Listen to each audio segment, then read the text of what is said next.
Since the launch of HDR Plus on the Nexus 5 so many years ago, we've seen Google turn their camera software into the leading photography engine for their phones. Last year's Pixel 2 was a mind-blowing update to the already excellent original Pixel, and this year promises to keep the quality high by adding in a few necessary new modes. The first of these new modes is Top Shot, which received a lot of applause at the announcement event because of its potential. Top Shot requires motion photos to be on, which thankfully is a setting enabled by default. Last year, this motion setting was used for the rather useless motion photos option, which I still don't really understand the purpose of, but this year it's a far more useful product.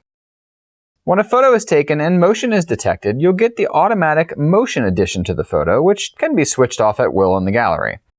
Navigating to the hidden option of Select Shots in the top right menu brings up an awesome new interface that looks similar to slow motion, but lets you choose any moment out of the motion timeline to extract a picture from.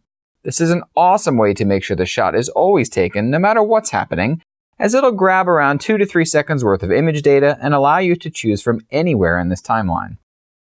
The downside is that the extracted photos are a paltry 1024 by 768 resolution, or approximately 1 megapixel resolution. Yeah, that's not great. But it's certainly better than missing the shot. Sony's implementation of this is definitely better in quality, as it will present several full-frame shots when motion is detected, but Google's does grant more control to the user despite the significant loss in quality.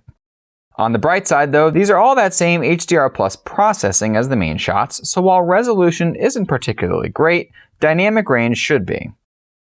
Another awesome new mode is Super Res Zoom, which attempts to use machine learning to make up for the fact that there's no 2x optical zoom secondary camera on the back of either the Pixel 3 or the Pixel 3 XL. Last year, Google proved many wrong by introducing portrait mode with a single camera, and despite the fact that it was only one camera, bested basically everyone in the business in quality. Super Res Zoom doesn't quite work this well, at least consistently, as that portrait mode does, but it's an incredible alternative for a second camera without a doubt. This works through Google's already existing HDR Plus algorithm, which takes several shots at a time and combines them for added detail and dynamic range. Zooming in through the viewfinder will automatically activate this mode, no need to switch to it, with presets for 2, 3, 4, and even 5 times zoom right with that zoom slider. Since there's natural handshake introduced when zooming in like this, Google gets all the metadata it needs during this motion and can intelligently combine them with that Pixel Visual Core processor inside the phone. Results are definitely much better than the usual digital crop that takes place on most other phones without a secondary camera, but for the most part, it's not quite the same quality that comes from a secondary camera with a telephoto lens. There were a surprising number of times where it was close enough in quality to some secondary telephoto cameras though, and at night, you'll find the difference between Google's implementation and phones with multiple cameras shrinks considerably, as many phones do not use that smaller telephoto sensor in very dark conditions. There are exceptions depending on the lighting conditions, where the Huawei P20 Pro typically has the best detail of any phone, but the Pixel 3 regularly keeps up with most of them in the darkest conditions when zooming.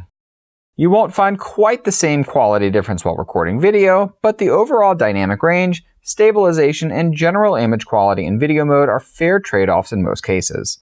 A secondary camera with this tech would have been better, but this is impressive for what's available hardware-wise. Google has given its camera a software facelift matching up to the iPhone-style interface that so many manufacturers have settled on. Positives of this are that the 4 most used modes are front and center and can be easily clicked on to jump to them. You can also swipe between modes, but this is a bit on the slow side, and really, I only found it usable for swiping between photo and video modes quickly. I still wish there were a dedicated video shutter button in that photo mode so that we wouldn't have to switch modes for when we want to record a video or want to take a picture. Samsung does this particularly well. A bunch of modes are hidden in the More section on the right, and I really can't stand this type of design overall. Why don't we just have a single place where all the modes are located? OnePlus seems to be the only manufacturer that has figured this out lately, and I really don't understand why. It just feels like so many have given up on the R&D and just gone with the whole, well, if the iPhone does it, it must be good enough mantra. That new photo booth mode is located in this More section, as well as the renamed Playground mode. Photo booth mode is an automated group selfie mode that will automatically take pictures when it detects smiles and other expressions, which is a pretty fun way to get group shots, especially with that new 97-degree wide-angle selfie camera up front. Playground is a rebranded version of the AR stickers mode that was in the previous Google camera design, and works similarly well, allowing you to put AR characters into the viewfinder to add some fun to your photos. These are all shaded realistically with the scene and scale rather nicely too, and can be used on the front or rear cameras. You can even record a video with them, similarly to what LG implemented on the V40, and really is just a cool new feature. There's still no manual mode for photos or videos, but the camera can save pictures in RAW format finally, so folks who prefer to post-process should be pretty happy here. Hardware-wise, cameras are identical on both the Pixel 3 and the Pixel 3 XL. That single rear-facing camera is the same 12.2 megapixel sensor from last year, with 1.4 micron pixels and an f-stop 1.8 76-degree angle lens. It uses dual-pixel phase detection autofocus, and also has optical image stabilization. A new pair of cameras is up front. Both are using the same 8 megapixel sensor with 1.4 micron pixels. The main camera uses a 75-degree angle lens with phase detection autofocus, while that secondary is a wide-angle 97-degree f-stop 2.2 lens with fixed focus. As a result of using the same hardware as last year, we're seeing results that are really no different from that phone. While the rear camera was mind-blowing last year, it just comes across as great this year, which of course isn't a particularly bad place to be in. During the day, it excels at capturing fast-moving imagery thanks to the combination of that Top Shot mode, as well as Google's excellent HDR+ processing, which constantly takes photos when the viewfinder is open, and combines them for one super photo when the shutter button is pressed. This results in really tight imagery, even with movement, and you'll find no ghosting on objects even when they move quickly. This can be further enhanced by clicking to auto track, which then follows an object in the viewfinder with incredible accuracy, ensuring it always stays in focus and is exposure prioritized. I found an interesting new artifact during movement though, one that makes objects look slightly transparent when viewed up close. I'd much prefer this over the double image ghosting that other HDR methods can produce, but it's definitely something that'll look a bit weird the first time you notice it. Surprisingly, dynamic range seems to have taken a backseat to some other flagships this year, and Google's algorithms seem to have taken a turn towards underexposure more often than not. We saw this a little bit last year, but not in quite as many cases as this time around. This results in a bit of black crush in very dark shadows and even a bit more noise than I expected. I'm definitely not someone who's opposed to noise, especially not when it helps to make a scene look more detailed or natural, but it was surprising to see moments when other phones had zero noise in a shot while still retaining detail, and the Pixel 3 ended up being a tad dark and noisy. Crop detail remains high in most shots, an area where Google has excelled for generations now, and is typically the sharpest or second sharpest when cropping the image. Color accuracy is really something special though, especially in low light, where the Pixel 3's colors and contrast remain consistently excellent no matter the light. Outside of this though, low light was less impressive than previous years, and it seems that the hardware on this phone is likely holding back Google software from being as good as it can be. The detail loss in many scenes is pretty surprising, and quite a few photos end up looking softer than we remember happening last year. The general rule of thumb in low light seems to go like this. If you're looking for sheer detail and amount of available light, the Huawei P20 Pro is typically the phone you want. Color accuracy almost always favors the Google Pixel 3, while the Galaxy Note 9 is the most solid overall low-light performer after this latest camera update. Samsung definitely improved quite a few things with that update, delivering tons of detail and generally very color-accurate photos, although it can't keep up with the P20 Pro when it comes to taking in tons of light that would otherwise look like a very dark photo. Although Huawei's color accuracy definitely takes a turn for the worse in most of these types of situations because it uses the monochrome sensor to gather more light data in lower light. I'm not nearly as impressed this generation with Google's processing as I have been in the past.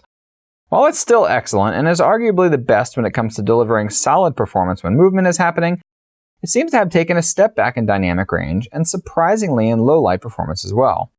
It's surprising to see Google still only use a single camera around back, especially when there's now two up front, but I think it's the basic nature of this camera hardware that's the biggest problem.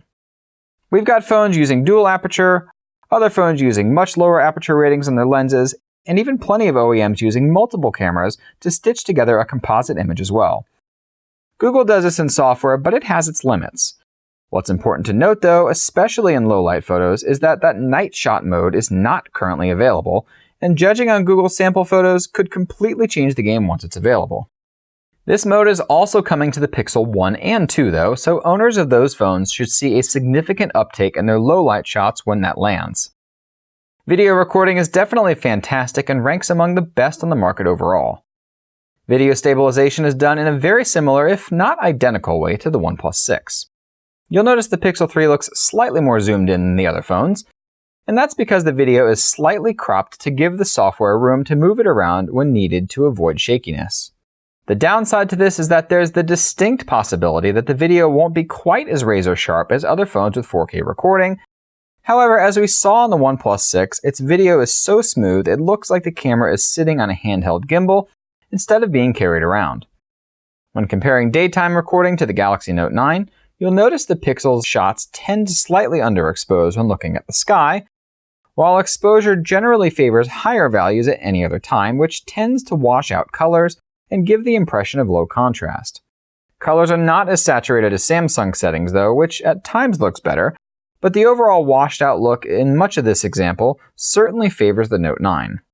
When comparing it to the HTC U12 Plus, you'll find the stabilization on the Pixel 3 is far better than HTC's in 4K, with more natural colors as well, as the U12 Plus tends to favor similar exposure values to the Pixel 3, but seems to get the colors just a tad wrong here. Focus accuracy and speed seems to be the same between all of these phones with dual pixel phase detection autofocus, so there's not really a big difference when comparing that. When comparing more high contrast, lower light scenarios, however, you'll find that yet again colors are just better and more rich in the Note 9, but this time around that higher exposure value of the Pixel 3 tends to bring out more shadow detail, all without blowing out the highlights on the bright TV. In even darker conditions, this heightened exposure bias tends to pull out more shadow detail and make darker conditions look better than the competition, oftentimes making the video look better in the end. There were a few points where the Note 9 was able to pull out more detail in these scenes, but it's likely the brighter picture of the Pixel 3 that's preferable in these types of conditions. You'll also notice how much cleaner Google's stabilization is while walking, where small vibrations in the frame can be seen on the Note 9, but are not as visible on the Pixel 3. Stabilization next to the P20 Pro shows a night and day difference that good hybrid stabilization will grant, as the P20 only uses hardware stabilization, whereas Google uses a hybrid between hardware and software stabilization. The Pixel 3 lacks 4K 60 frames per second recording though, meaning you won't be getting both the highest resolution and the smoothest frame rate, but that extra stabilization will likely make up for anything 4K 60 could bring to the table for most people. Slow motion quality, on the other hand, is just embarrassingly bad. First off, there's only two speed settings. You have a quarter speed and 1/8 speed, which equates to 120 frames a second and 240 frames a second. While this sounds pretty standard in the industry, the biggest issue is that it's only 720p video. Yeah, we've had 1080p slow motion video for quite some time now, and at this point many phones can do 480 frames a second or 960 frames a second, and some can even do that speed at 1080p resolution. This is really just not great. Google did surprise us with a second camera on the front, something that a few folks thought puzzling, but made a little more sense once we realized that this is the same quality 8 megapixel sensor that's behind the standard 75-degree angle lens on the other side. While the rear camera isn't always the most impressive in the world, the front-facing cameras are absolutely the best in the industry, no matter the lighting condition or photography mode chosen. I mean, seriously, it's voodoo magic good in many cases. It's sharper than anything else out there, despite having the same resolution sensor as many of these phones, and it usually has way better dynamic range as well. Colors are deeper, and everything typically just looks better during the day. That new wide-angle sensor pulls in considerably wider range of imagery than ever before, which can be toggled by simply pinching out in the viewfinder or clicking the magnifying glass button and sliding out. Quality degrades with light as expected, but colors remain generally excellent even though the blacks start to get crushed at lower light levels. This is similar to what we see on the rear camera and is probably a result of contrast being pulled too high during processing. Folks are sure to be super pleased with that new wide-angle camera, and just as we expect from last year, portrait shots from both the front and rear cameras are still the best in the business. These results are particularly impressive this year considering how many companies are pushing multiple cameras for many reasons, not just portrait mode, yet Google still slays with a single camera on the back.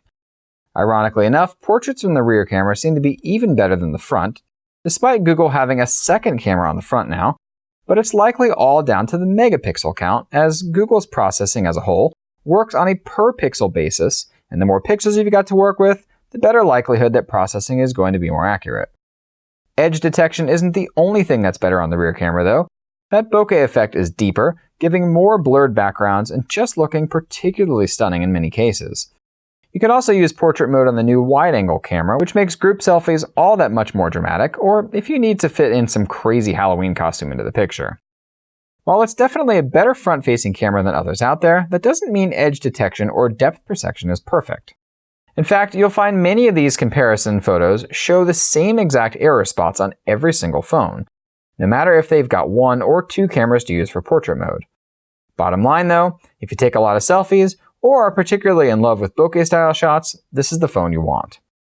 This is the first year in a long time that Google didn't blow us away with camera quality on this phone. That's not to say it's bad by any means, but there are finally quite a few scenarios where other phones perform better in one way or another, and the lack of extra modes and options can really be felt at times.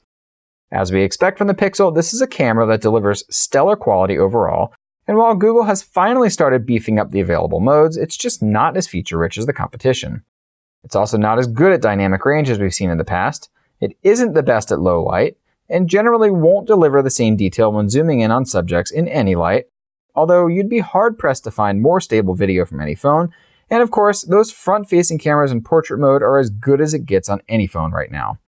It's clear other OEMs have finally risen to the task of taking on Google's once superior processing, and this means it's now more difficult than ever to recommend the Pixel 3 just for the camera alone. We hope you enjoyed that review and will subscribe to us for regularly updated content. Check out all our Pixel 3 coverage here and on AndroidHeadlines.com, where you can also find 24/7 worldwide tech news coverage. Thanks for watching, and until next time.